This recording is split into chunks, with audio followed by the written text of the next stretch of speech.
Hey boys and girls, today we're going to be talking about line.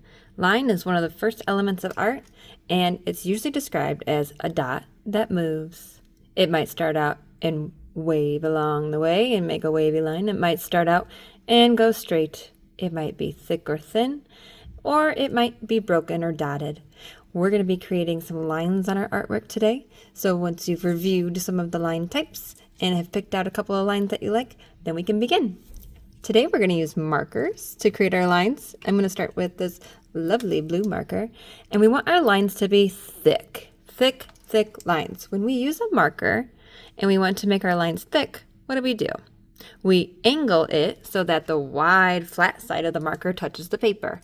So let's start on one end and go all the way to the other end, creating a line along the way.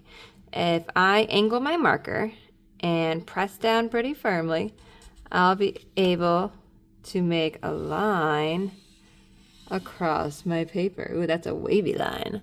I might have a few little touch-ups that I need to make, so if I go back in, I can make my line even thicker, or I might even be able to fix any little mistakes that I made along the way. Once you have your first line on your paper, you're going to switch colors and do another line. I'm making this extra thick because I want my design to be very colorful today.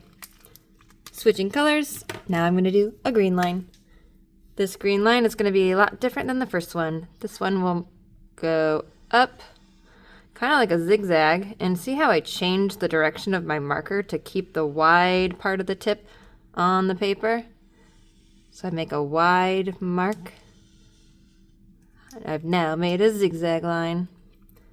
I'm going to go over some of those thin areas to make sure it's pretty evenly thick throughout. Looks a little bit thin here. I'm going to add a little bit more marker to make it a little bit thicker.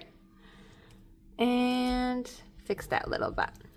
Okay, third color. Let's do a line we haven't done yet. Maybe a loopy line. Once again, angle your marker so that it is wide side touching the paper. And done. Like I said, go back over in those thin areas and thicken them up. Your line should be about as thick as a pencil is. So if you take a pencil and you see how wide the pencil is, that's about how thick your line should be. So as I go over all of my lines and thicken them up, I'm checking for even thickness throughout. All right, so 3 different line types, 3 different colors, going from left to right, and voila. You could do your paper vertically if you had preferred, but I did mine horizontally. We call this landscape because it's going wide. Now, with a Sharpie, we're going to start creating some shapes. We've talked about shapes in the past. A shape is a closed area of space. I am noticing lots of shapes in my art. My lines have created shapes all over the place.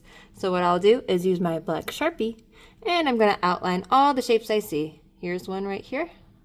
I'm just outlining that shape. Kind of looks like a little pie slice.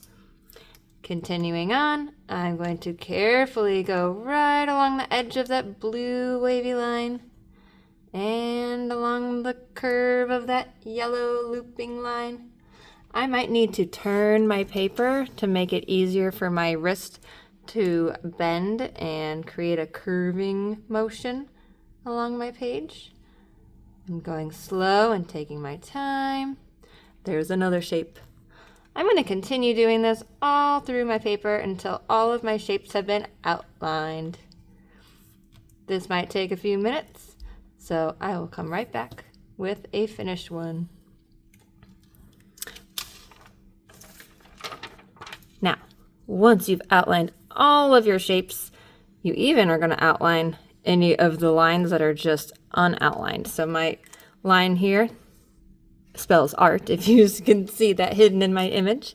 But you're going to outline every part of those lines, including the shapes that the lines created in your paper.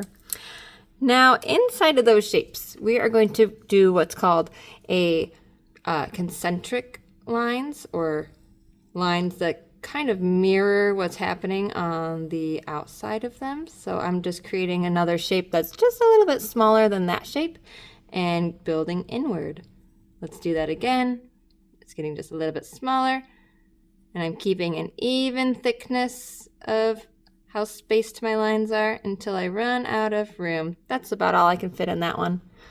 Over here, I'm going to do the same thing. I'm following along without letting it touch. This is a great exercise to practice strengthening our drawing skills and our craftsmanship. Keeping those lines from touching, try and make sure that they are evenly spaced, not too wide, not too thin. Keep going until you run all the way out of room. The lines are getting shorter until I run out of room. You're going to keep doing this until your whole paper is filled. It is going to look like an amazing line design masterpiece. I cannot wait to see how these turn out. Have a lot of fun with this, and I can't wait to see them. Thanks.